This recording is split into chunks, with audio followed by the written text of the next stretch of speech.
Go. Good evening, everyone. I would like to call the meeting of today's date, October 16th, 2025, to order at 6:05 p.m. The Planning Commission serves as recommending body for the Mayor and City Council. The Planning Commission shall recommend approval with conditions, or denial of applications being forwarded to the Mayor and City Council. All persons who wish to speak and address the Planning Commission shall sign up on the form to be provided by the Planning Secretary prior to the commencement of this hearing, and each speaker shall speak only to the merits of the proposed petition under construction and shall address his remarks only to the members of the Planning Commission. The applicant, as well as proponents for or against the petition, shall have 10 minutes to speak during public hearing portion of this meeting. Prior to the speaking, the speaker will identify himself or herself and state his or her name and current address. Only persons who are signed up may speak to the petitions begin heard. The staff will first present the petition, then I will ask the board members if they have any questions. Then I will open up the meeting for public comments, at which time the applicant will speak first, followed by additional speakers. Once everyone has spoken, I will then close the public comments for discussion and recommendations by the Planning Commission members. Today, we have new items on the agenda and approval of the meeting of the minutes for September 18th. So I'd like to get a Do the motion. roll call. Roll call. Let's do a roll call, please. Yes, good evening. As stated, this is the Planning Commission meeting for Thursday, October 16th. Roll call. Asvar Haig, Present. Michael Clinkscales, Here. Lois Wright, Present. Roderick Johnson, Present. Jackson. Donald Williams. Present. Okay, we do have a quorum. Can we begin? So the first call would be the approval of the meeting minutes from September 18th. Yeah. Could we have a motion for that, please? Motion to approve the minutes. Anybody second? Second. Second, all in favor? Aye. Aye. So the meeting motions are approved for September 18th. Let's move to the new business at hand. Ms. Hines, you want to begin? Yes. Good evening, Mr. Chairman and Planning Commission. Today is October 16th, 2025. And our first item today is for a variance, case number VAR 2025-15, variance request for 564 Main Street, parcel 13051 BD001.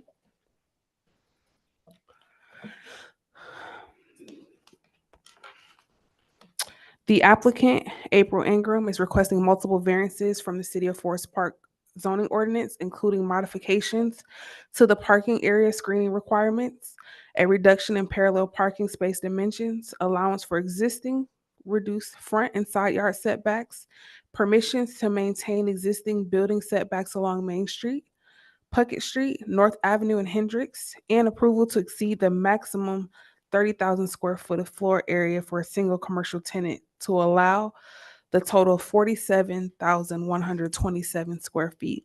The requested variances are intended to allow for the renovation and redevelopment of an existing commercial building and associated site development within the downtown Main Street district. This is in Ward 2. Owner of this location, the owner of record is Mid-South Roofing Systems. And the complete total acreage is about 2.85 plus or minus acres. The subject property, located at 564 Main Street within Ward 2, comprises approximately of 2.85 plus or minus acres in the downtown Main Street district. The site is an irregularly shaped, fully developed parcel bordered by 4 public streets: Main Street, North Avenue, Hendricks Drive, and Puckett Street. The property contains an existing commercial building originally constructed under previous zoning standards with significant as-built conditions that no longer conform to the current development regulations. The applicant, April Ingram, is seeking a series of variances to enable the renovation and adaptive reuse of the site for consolidation of commercial operation. The applicant is requesting relief from 6 distinct zoning requirements, including screenings and design standards of off-street parking, dimensional requirements for parking spaces, and various front and side yard requirements. The requested variances are tied directly to physical and functional limitation of the existing site layout, building footprint, and infrastructure, including utility placements and street frontage.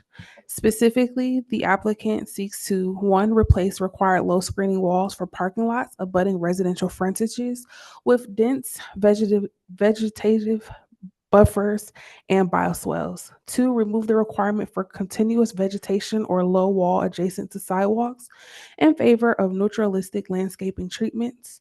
3, reduce the dimensions of the parallel parking spaces from 10 by 24 feet to 8 foot by 20.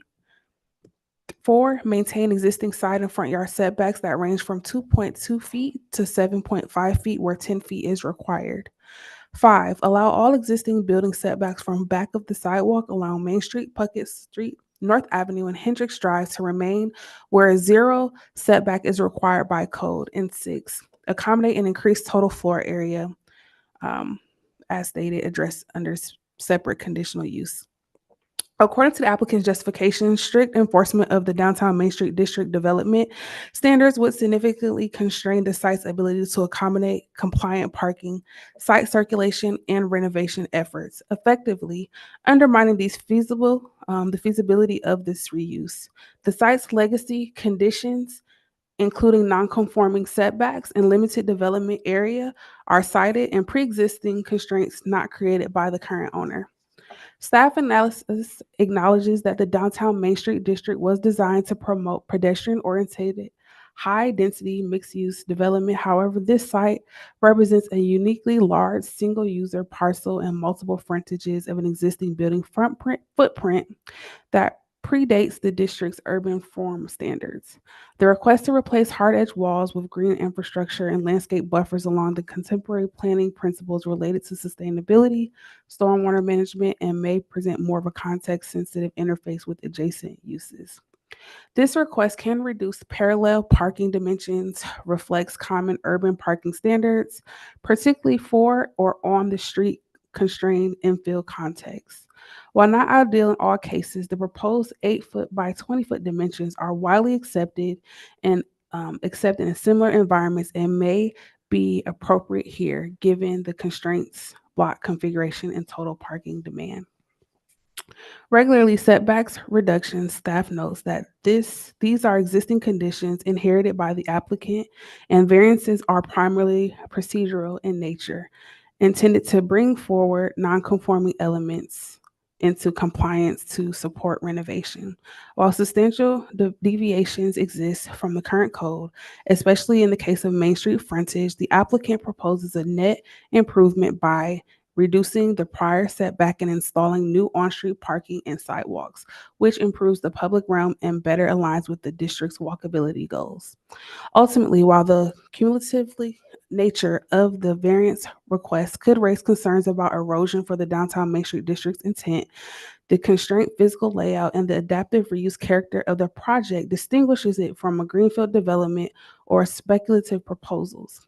Staff recommends that the Planning Commission evaluate the request within the broader context of the downtown reinvestment goals, sustainability, and feasibility of functional reuse, while weighing the implications of future precedent and compatibility with the surrounding areas.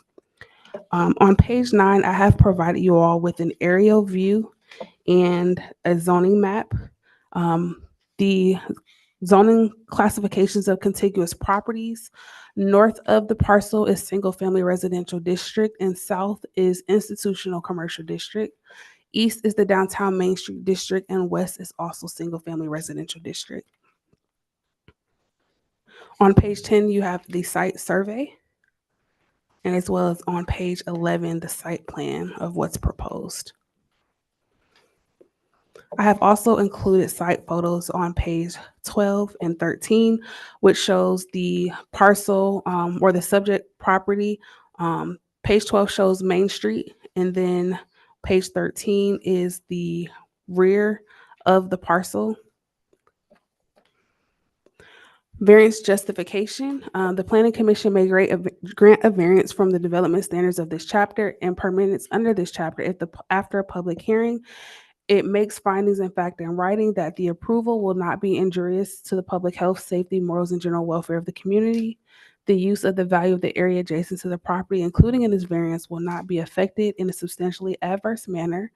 And the strict application of the terms of this ordinance will result in practical difficulty in the use of the property. Staff recommends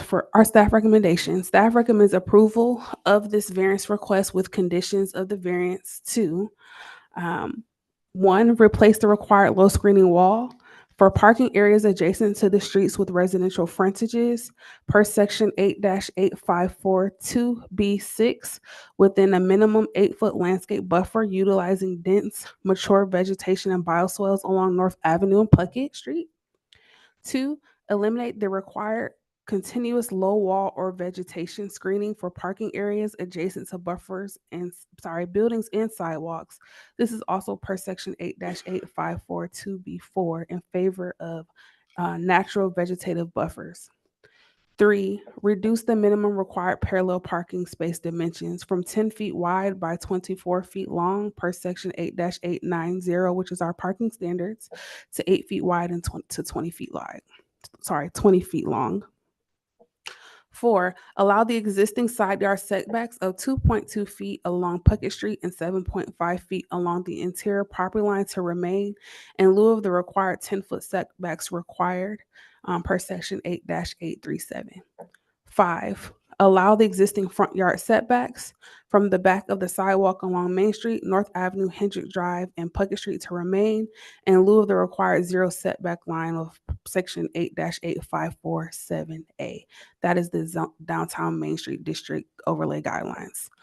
Staff does find that the applicant has demonstrated practical difficulties related to the pre-existing site layout, existing building encroachments, and dimensional constraints that were not self-imposed. These variances are necessary to enable the adaptive reuse of the underutilized site, and the proposed alternative buffering and screening measures meet the intent of the ordinance by promoting visual relief, environmental benefits, and compatibility with adjacent residential properties.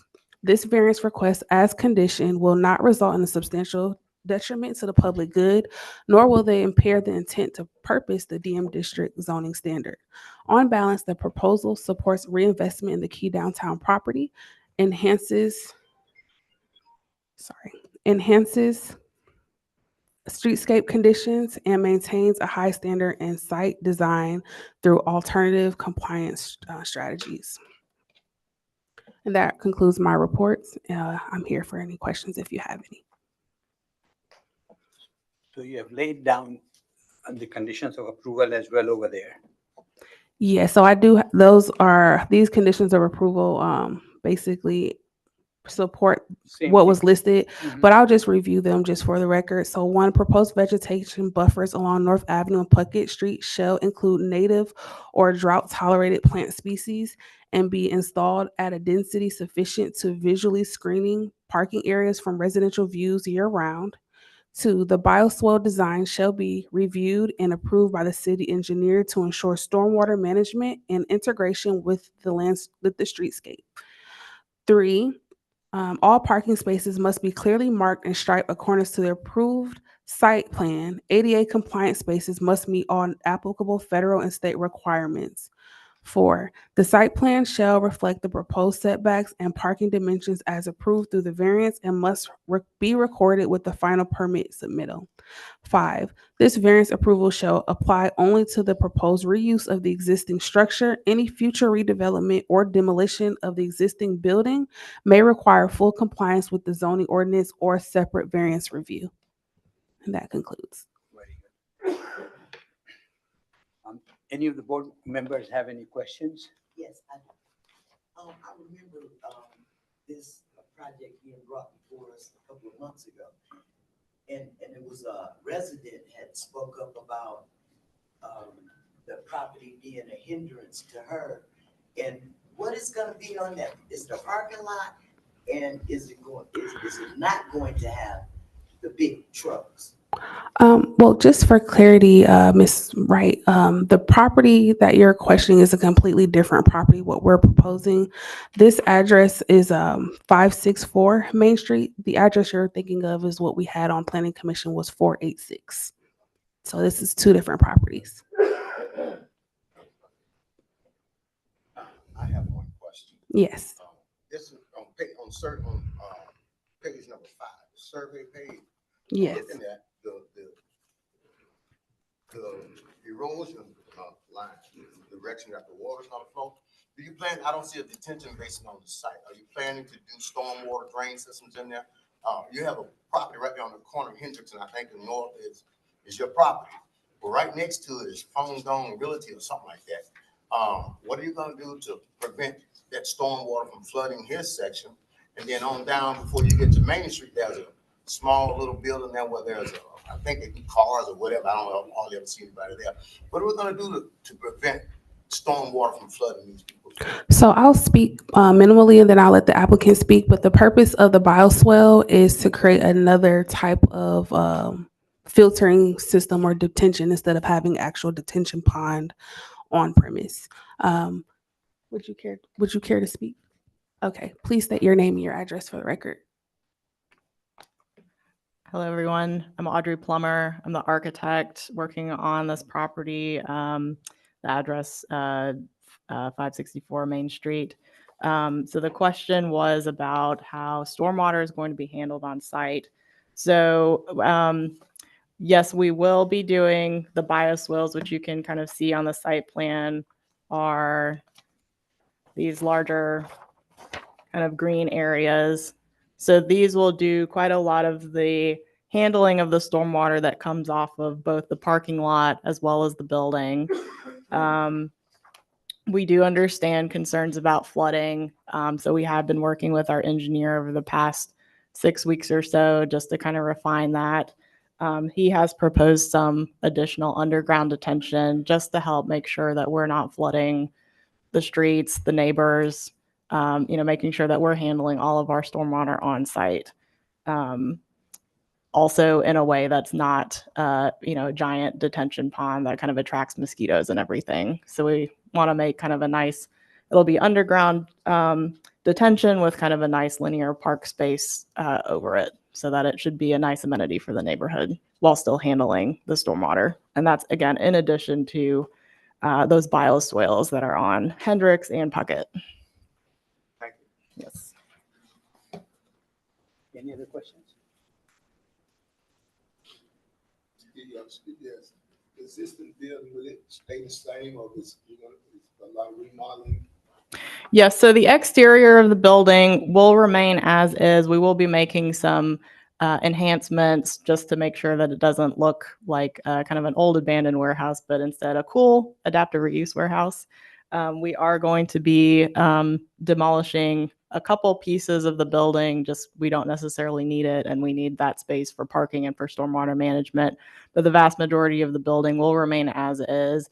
It'll get new paint, new roof, and then the interior is going to be Class A office for Mid-South Roof Systems. And we've got the CEO here with us. One Do you other have any quick additional questions about their operations? One other quick question. Yes. Currently, I have not seen the building from inside, but I know exactly where it sits. Is there a sprinkler system in the building? There is currently, but it will require some rework. But we will have a functional code compliant sprinkler system. And Yes. if you're using it as an office space for the roofing company, would we have adequate parking spaces allowed? Is that why you requested that reduction in the parking spaces? Yes. So then the reason why I ask you that question is because I don't want employees coming in to work and then they have no parking space in your property and they're parking on the streets. right. That's the concern here. Yes. So we don't anticipate. So that's why we've added the on-street parking and asked for the reduction in dimensions for there just to make sure that we're able to get all of the parking spaces on that we need. And so based off of the employee counts, I think we're overparked for your counts. Yeah, so everyone will have a space and they will also be retaining their current office space, and they'll be using that for their manufacturing, fabrication. All the truck activity will continue out of that location. And if you have any additional questions about their operations. Is property, is it gonna be employee parking? Or are you planning on bringing big trucks in there to turn around? In that space? So just for clarification, and I'll just refer to the page, I think it's page 12, that shows photos of the site. So to your question regarding the on-street parking, if you look at the second photo where those, or the first photo or second photo where those telephone poles are, that is where the on-street parking will be. That space or that sidewalk and curb will be moved, and then the on-street parking will be there. If you look on page 13, where you see the rear, there will be adequate parking for employee parking. So this location, Mid-South Roofing Systems, has another location. They're just utilizing, or they're coming to Forest Park to utilize this space as their new headquarters.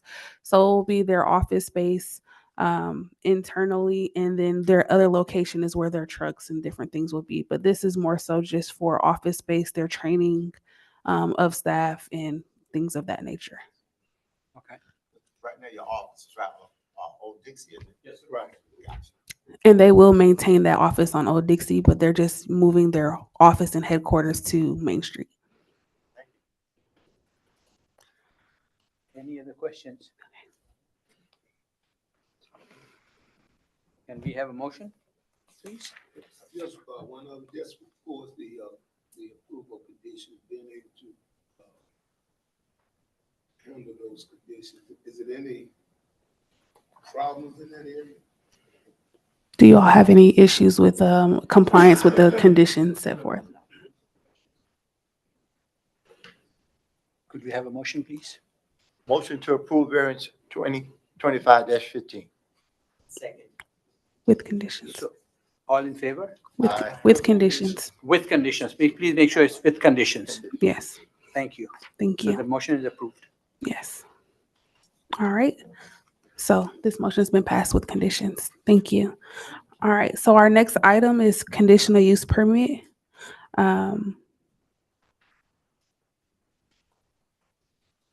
Yes, the date on here is incorrect, but it's for conditional use permit 2025-05, downtown Main Street District. Applicants requesting a conditional use permit to establish and operate a workforce training center as part of a multifunctional corporate campus within the downtown Main Street District. Ward 2. This is also Mid-South Roofing Company, 564 Main Street, 13051B D001, parcel number. Applicant April Ingram.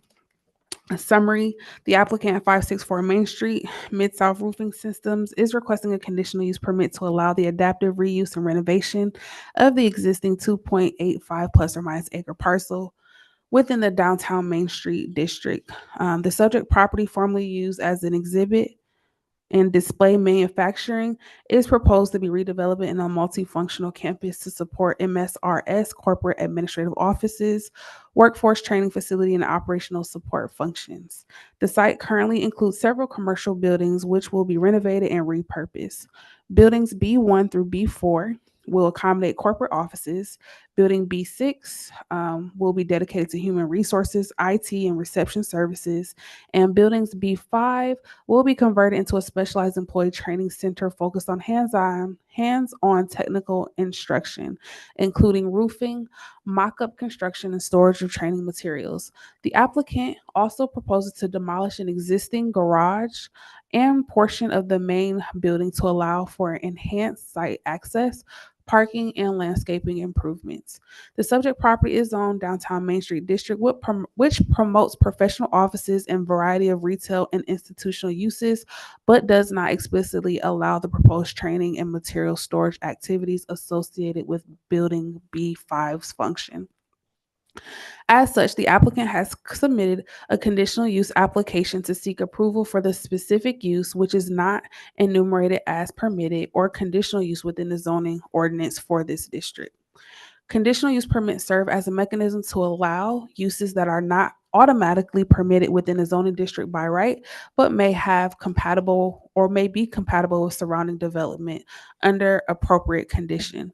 This conditional use permit process allows for the careful review of proposed uses, impact on traffic, utilities, public safety, neighborhood character, and the environment in which the city, with flexibility to accommodate evolving business needs while ensuring the land use compatibility and community standards are maintained. In this case, the proposed training center use is a low impact internal to MSRS workforce and does not include manufacturing or retail sales on site. The applicant has demonstrated that the project will not generate excessive traffic, environmental disturbances, or detract from the character of the neighborhood. The requested conditional use permit enables the city to evaluate the place reasonable conditions on the use to ensure it aligns with the broader goals for the downtown Main Street district, supporting economic revitalization and adaptive reuse while balancing community interests. Given the site size of approximately 2.85 acres and the comprehensive site improvements plan, including demolition, new parking, landscaping, and pedestrian enhancements, the proposal reflects a strategic reinvestment that is anticipated to have a positive effect on adjacent properties and contribute to the area's ongoing revitalization. So the proposed zoning and contiguous properties, I won't review that because it is the same as the previous case. The aerial map is on page 3, which is the same from the previous case provided, as well as the zoning map is the same. On page 5 is the site survey, which is the same from the last report, as well as the site plan on page 6. I've also included site photos, and they are the same photos from the last report as well. For the zoning criteria and analysis, I will not review each of those items. They're very lengthy, but it gives a site overview of whether or not this proposed amendment would be adequate for the area and reviews questions based off the criteria that is listed in the code, in the ordinance. So for staff recommendations, staff recommends approval of the conditional use permit request with conditions to establish and operate a workforce training center as part of the multifunctional corporate campus within the downtown Main Street district. The conditions of approvals are as follows. 1, authorized uses. The conditional use permit, the operation of the workforce training facility in building B5 include hands-on internal employees instruction related to roofing and related trades, construction of non-commercial roofing mock-ups for training purposes, storage of training materials and equipment strictly for internal use. So condition 1 is listed to be adjacent to authorized uses. 2, use limitations. No public access or customer-facing retail, manufacturing, or sales operations are permitted at the part of the training facility. All instructional activities must occur indoors, shall be limited to employees of Mid-South Roof Systems or affiliated personnel. 3, site improvements. The applicant shall complete the following site upgrades as represented in submitted application package. Demolition of the existing detached garage structure, building B7, and a portion of the main building, building L, to improve site circulation.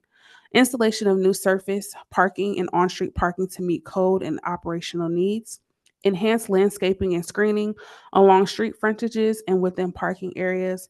Pedestrian and ADA accessible upgrades to sidewalks, entries, and public interface areas. 4, preservation of landmark feature. The existing 29-foot silo tower located near Puckett Street shall remain as a signature architectural element and maintain a good visual and structural condition. 5, retention of existing yard encroachments. Yard encroachments on street-facing elevations and predate current ownership are acknowledged and may remain in place. Provided no further encroachment occurs, any changes or expansions shall comply with current zoning standards. 6, compliance with plans and representations.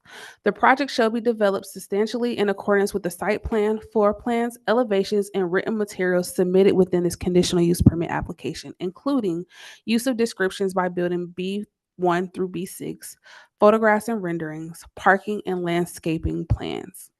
7, operational impacts.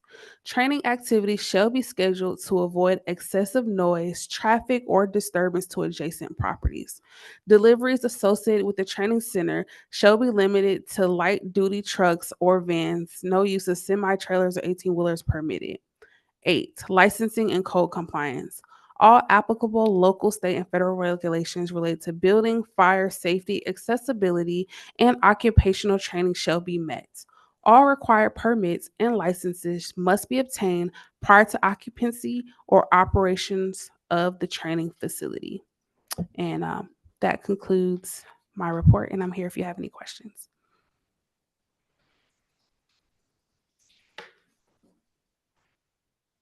There's one small question out of sheer curiosity.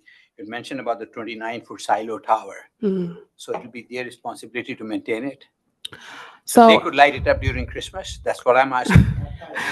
as you know, in the history of the city of Forest Park, a lot of our older monuments or things that were present in the community have been lost. So we're, as you know, our planning department, we would like to maintain some character in some of our historic structures. If you know, even though this is an older building, if we can maintain some of the items that makes the area have its character, we would like to try to maintain that as far as the history of the area and the building. So will they have a restriction if they want to demolish it down the road? We would like it not to be Okay, demolished. so could you put that condition in then? Well, that's where it was listed, but we can add that it can't be demolished in the future. We just want to maintain the character. Okay. I'm just looking at it from the long-term perspective, you know. Okay, that's fine. what- So that's we fine. will just add a condition that in the future, if this is recorded, so we can get it later. So we'll add a condition in the future that if the tower can just be maintained and no demolition in the future. All right. And I'm glad you mentioned about no 18-wheelers and things of that nature. So Ms. Lois's question has been answered. Yes, we've had a lot of concerns with the community, especially businesses neighboring single-family residences. We want to see growth in the city, but we also want to make sure that we're maintaining the character for our neighborhoods and our residences who've been in the area for a long time. Any other questions? That's something, I guess, not personal, but I want to know, will you guys be hiring people from the community, Would you like to come speak? share the vision for the community?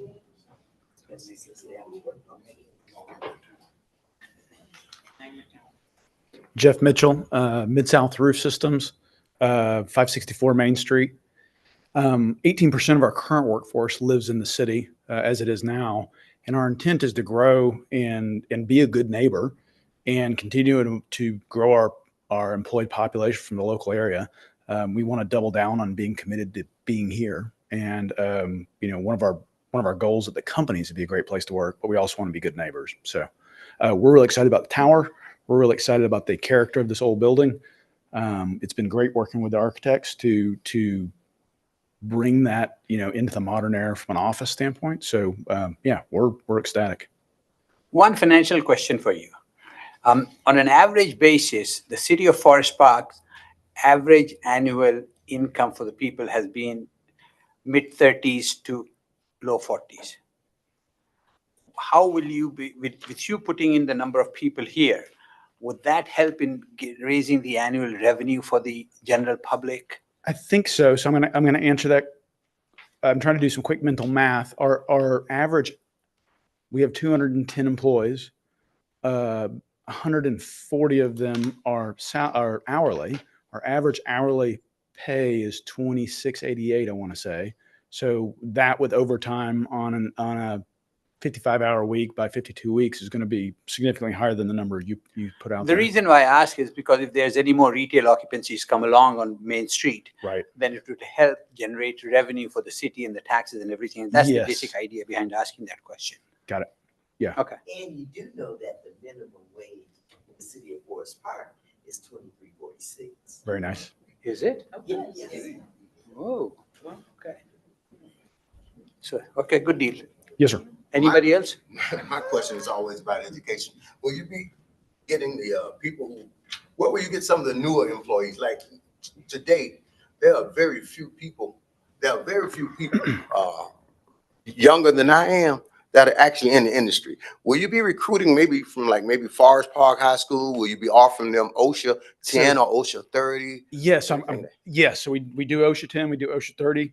We've been involved with a program for about 3-4 years now called Skills USA. Devin Okay. has been one of the people heading that up. It's a trades program. There's a competition here in the state of Georgia. We've been a big participant. And then the national competition here is in Atlanta also. And so there's tens of thousands of school kids coming in to compete in trades, trained in the skills they come to compete in different trades and win awards. And it's an amazing program. And we've been trying to figure out how to get more involved with local schools to help funnel kids into that program. So that's our goal. And that's also by establishing a full-time 18,000 square foot training center and putting full-time people in training and development. That's our goal also. We're a fairly young construction company. Our average age is, I want to say, somewhere in the mid 40s, which is a low average age for construction. But we want to continue to keep that trend going and bring people in because everybody needs a roof, and it's a fulfilling, incredible career. Yeah, I mean, our average yearly wage is going to be significantly higher than the average that you quoted. So, yeah, I'm proud to be involved in this industry and excited to be here. Well, I'm glad. I'm be quiet here in a second. Department of Labor has what is called as an advanced training program that helps to educate young people. You may want to try looking into Department of Labor. Well, and we Advanced love training. if you've got.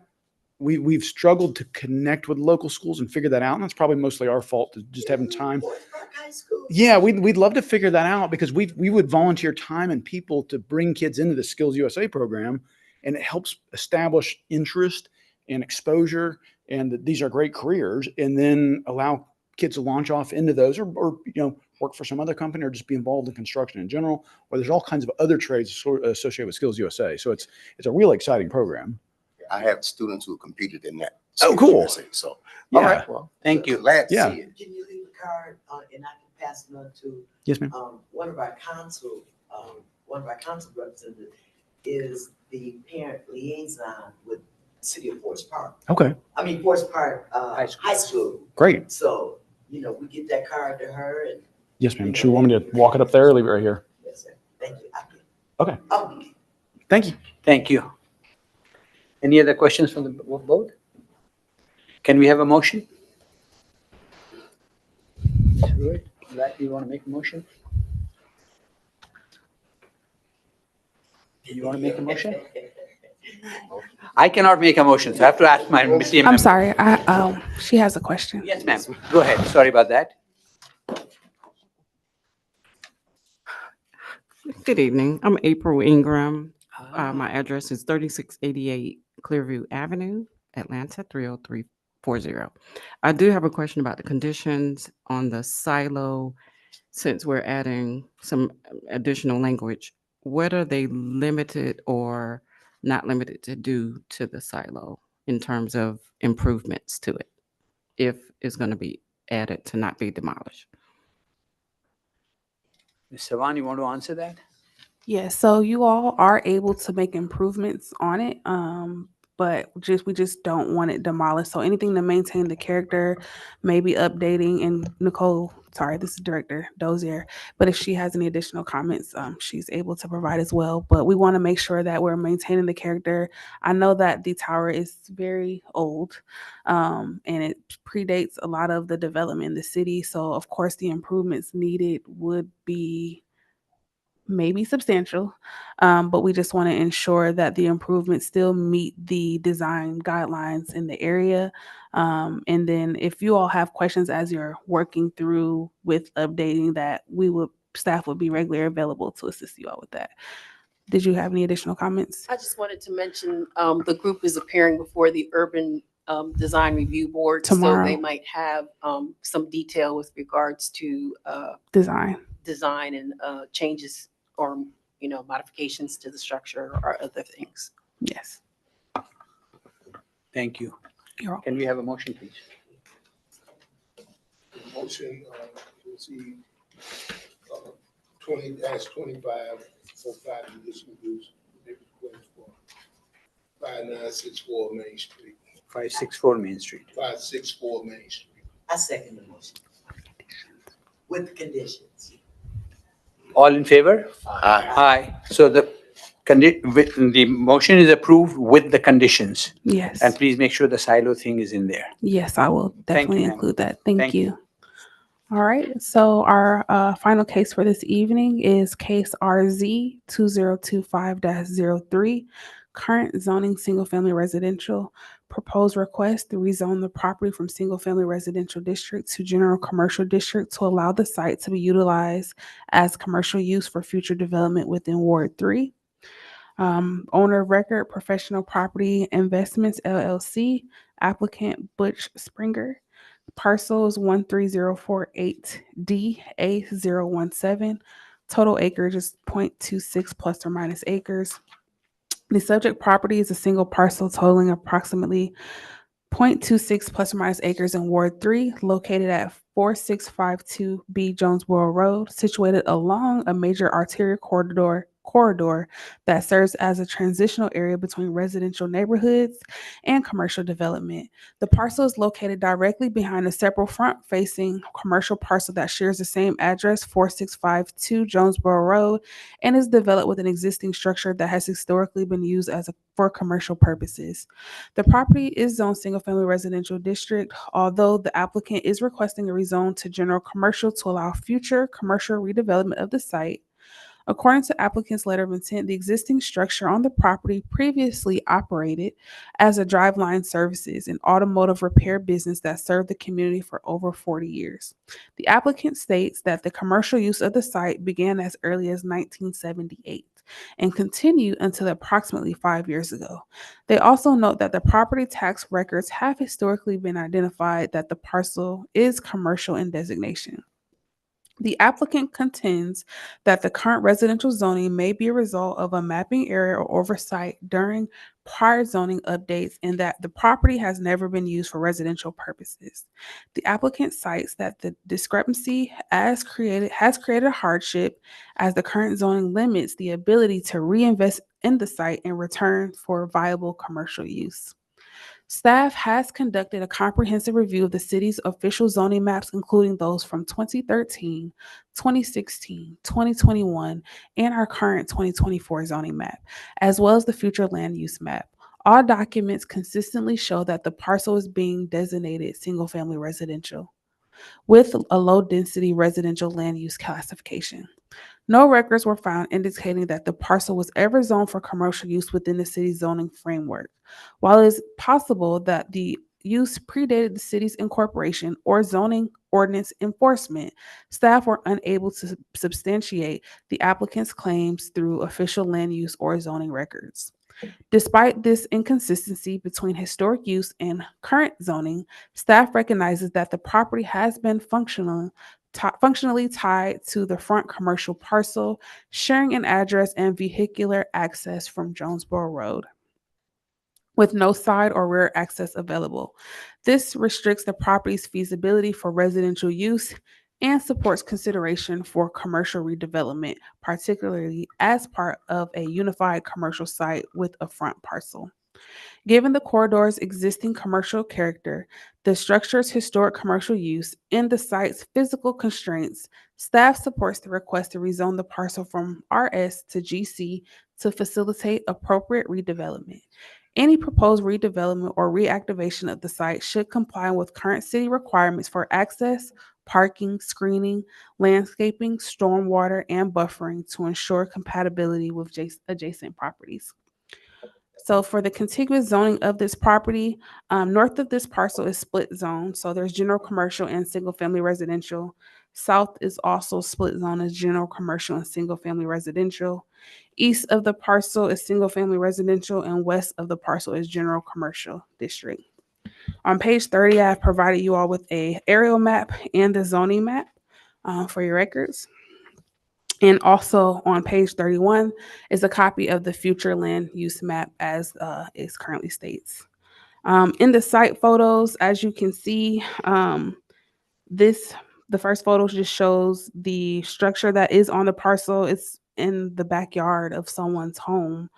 There is no street access from Curtis Drive. The vehicular access comes from Jonesboro Road from the front facing parcel. For the surrounding properties, west of the parcel is Jones GC, but you all can see there is a commercial business currently present.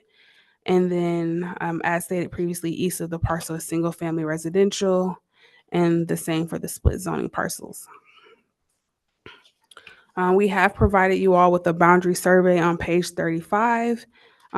There's 2 surveys, and within the impact summary, I won't go through each of those items, but it just reviews the consistency of the amendment in the event that we do promote approval for the rezone.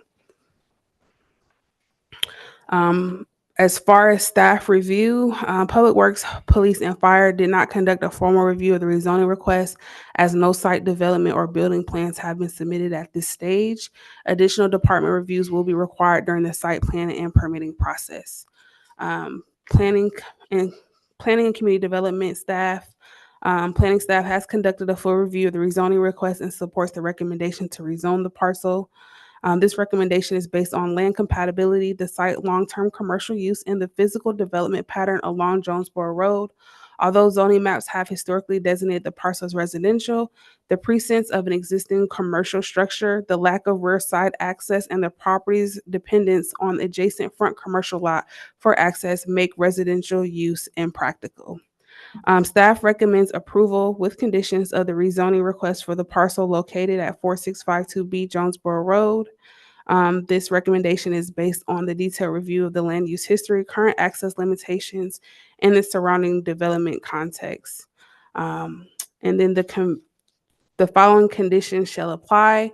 So 1, limit of rezoning, only the parcel at 4652B Jonesboro Road, parcel ID 13048D A017 shall be rezoned from RS to GC. No other parcels are included in this rezoning action. 2, site plan review prior to any new development, redevelopment, or commercial occupancy of this site. The applicant shall submit a detailed site plan for review and approval by the planning department and applicable city departments. The site plan must address vehicular access and internal circulation, off-street parking in compliance with the zoning requirements, landscaping, screening, and buffer requirements, stormwater management in accordance with the city ordinance, compliance with all applicable zoning and development standards. 3, buffering. A landscape buffer as required by the city zoning ordinance shall be provided along the sides and rear of the property to mitigate visual and operational impacts on any adjacent residential uses or districts. 4, use restrictions. Permitted commercial use at this site shall be limited to compatible with neighborhood scale development as defined in the GC zoning ordinance. High impact or intensive commercial uses shall be subject to additional review and may require further action by the planning commission and or mayor and council as applicable. So staff does find the conditional use approval accommodates the applicant's operational needs, formalizes longstanding commercial activity, and ensures compatibility with surrounding development patterns. As far as next steps, the final approval of this rezoning lies with City Council, and the applicant is required to present this case to.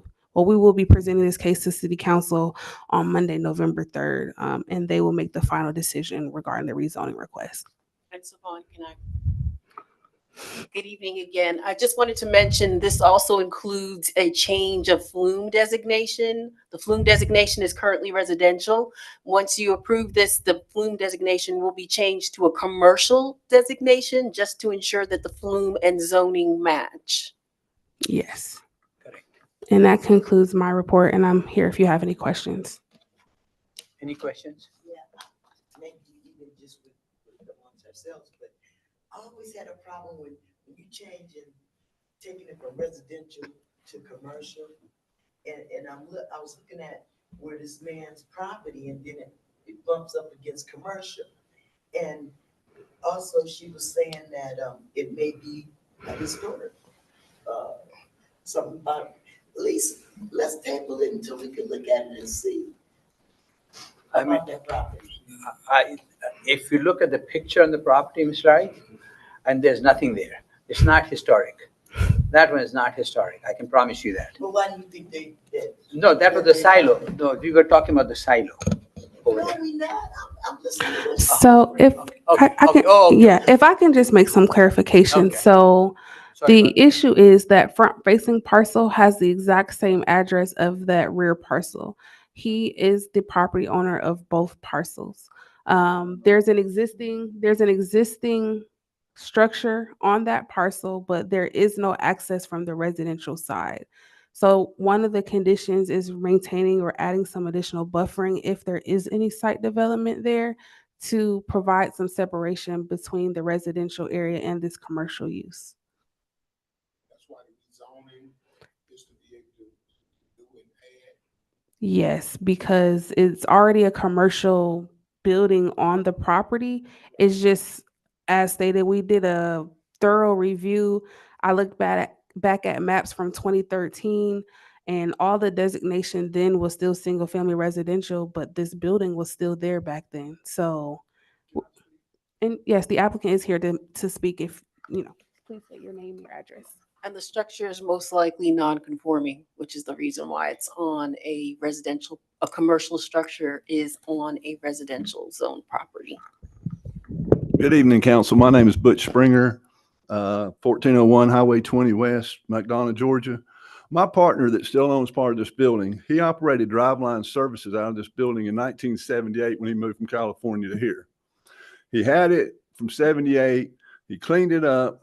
Let me back up. If you look on page 36, where it shows the whole buildings, when this thing was originally built sometime in the 60s, if you go back to page 35, flip forward, you'll see the back side of the front building on this survey that was done in 1983.